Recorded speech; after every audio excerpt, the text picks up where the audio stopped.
반갑습니다. 새벽 만나 시간입니다.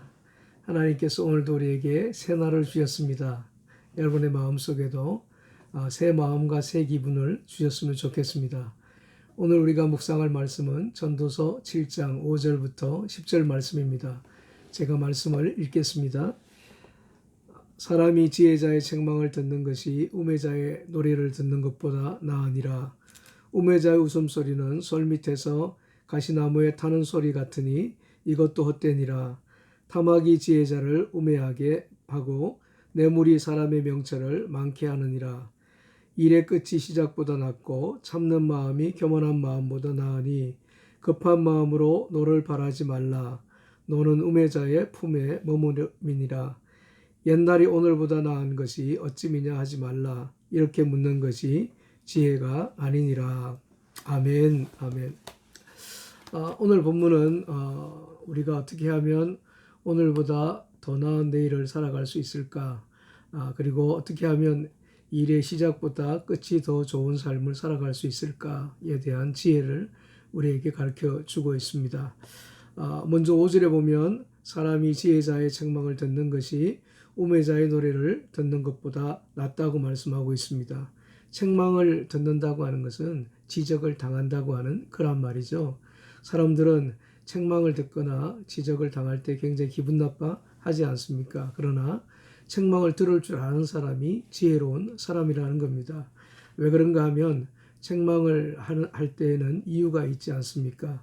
사랑하기 때문에 책망하지 않습니까? 부모가 자식을 사랑하기 때문에 책망하고 학교에서 선생님이 학생들을 사랑하기 때문에 책망하는 거지 않습니까? 그러니까 책망은 사랑하기 때문에 하는 것이기 때문에 유익하다고 하는 거죠.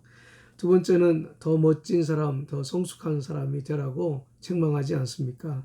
그래서 책망을 통해서 자기의 삶을 돌아보고 자기의 잘못된 인격과 행동을 바꾸고 그래서 그 사람이 더 성숙한 사람이 되게 하는 것이 책망이지 않습니까? 그래서 책망을 들을 줄 아는 사람이 지혜로운 사람이라고 이야기를 하고 있어요. 우매자의 노래는 사람의 마음을 들뜨게 하고 혼란스럽게 하는 노래를 말하는 겁니다. 우매자의 말은 겉으로 듣기에는 위로 같고 격려 같은데 진심이 담겨져 있지 않은 그러한 말입니다. 어떻게 보면 입에 발린 소리 같고 아첨하는 소리 같기도 하죠. 그래서 우리가 아첨하는 소리보다 진심으로 나를 사랑해서 이야기해주는 충고하는 소리, 책망하는 소리 이런 소리를 더 듣기 좋아해야 된다고 우리에게 가르쳐주고 있습니다.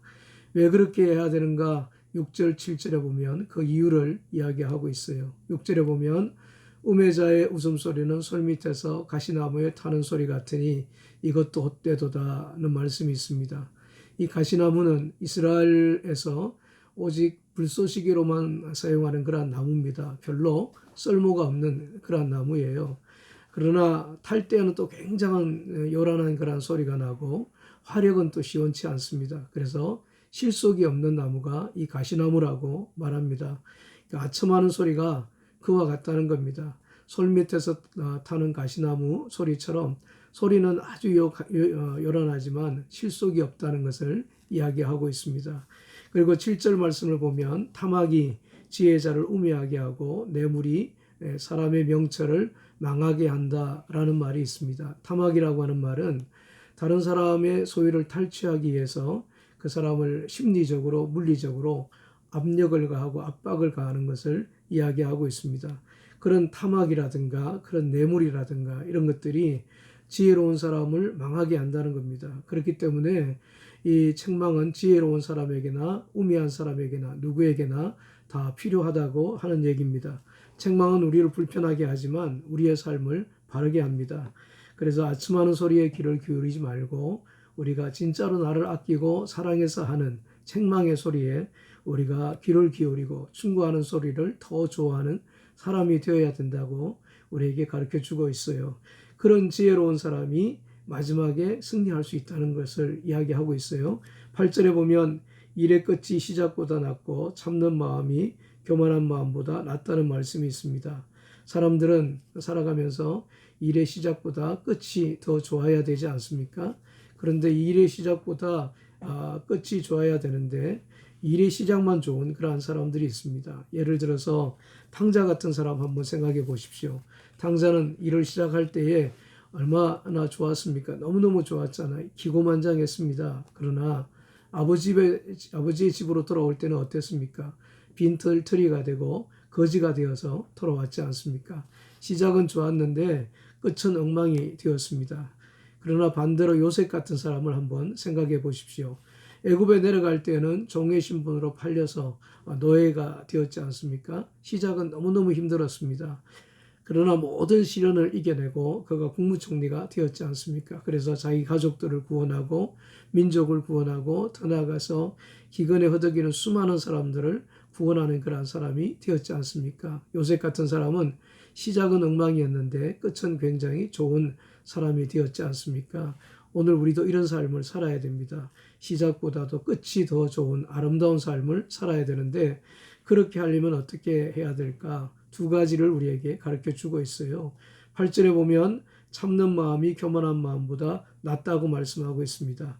시련이 오더라도 억울한 일이 생기더라도 일의 끝을 소망을 내다보면서 우리가 참아야 된다고 말하고 있습니다.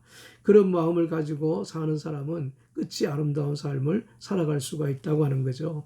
그리고 두 번째는 교만한 마음을 버리고 마음을 낮추라고 이야기하고 있습니다.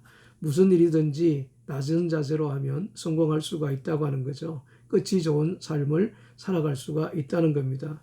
그러나 반대로 어리석은 사람은 그렇지 않다는 거예요. 9절에 보면 급한 마음으로 노를 바라지 말라. 노는 우매자의 품에 머무름이니라 라는 말이 있습니다. 어리석은 사람은 마음이 굉장히 급해요.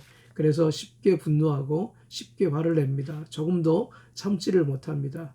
어리석은 사람의 특징이라는 거예요. 그리고 10절에 보면 어리석은 사람들이 자주 하는 말이 있다고 말씀하고 있어요. 그 말이 무슨 말인가 하면 옛날에는 더 좋았는데 라고 하는 말입니다. 우리 주변에도 옛날에는 내가 어땠는데 왕년에는 내가 이랬는데 그런 사람들이 있지 않습니까? 그런 말을 많이 쓰는 사람들이 어리석은 사람이라고 전도서에서 이야기하고 있습니다. 제가 하는 얘기가 아니고 솔로몬이 하는 얘기입니다. 예수 믿는 사람들은 어제보다 오늘이 더 나은 삶을 살아야 됩니다. 과거보다 현재가 더 좋은 삶을 살아야 됩니다. 믿음은 앞을 바라보는 것이지 과거를 바라보는 것이 아닙니다. 앞날이 더 좋아질 것을 기대하면서 하나님을 믿고 의지하고 나아가는 것이 믿음입니다. 지금 삶이 힘들고 괴로우면 과거가 그리워질 수가 있어요. 이민아 살다 보면 얼마나 힘이 듭니까? 한국에서 안 해보던 일을 하려니까 너무너무 힘들잖아요. 그래서 과거를 돌아보고 그리워하고 그러는 삶을 살지 않습니까? 그러나 그럼에도 불구하고 믿음은 과거를 돌아보지 않고 앞날에 대한 어떤 소망을 가지고 살아가는 것이 믿음입니다. 예수 믿는 사람들은 과거로 돌아가는 사람이 아니라 아브라함처럼 매일매일 미래를 향해서 믿음의 발걸음을 내딛는 사람들입니다. 오늘 묵상할 내용입니다. 그동안 나는 누군가로부터 책망을 듣거나 싫은 소리를 들을 때 기분 나빠하고 분노하고 그래서 그 사람과의 사이도 멀어지고 그러지 않았습니까? 책망을 들을 때 왜 그 사람이 그런 얘기를 하는지 생각하는 사람이 되게 해달라고 책망의 유익을 한번 묵상해 보시기 바랍니다. 두 번째는 일의 시작보다 끝이 더 좋아야 된다 그랬는데 그동안 나는 어떤 사람이었는가 한번 묵상해 보십시오. 그리고 일의 시작보다 끝이 더 좋은 사람이 되는 삶을 살려면 우리가 어떤 자세로 살아야 될 것인가도 한번 묵상해 보십시오. 기도하시겠습니다.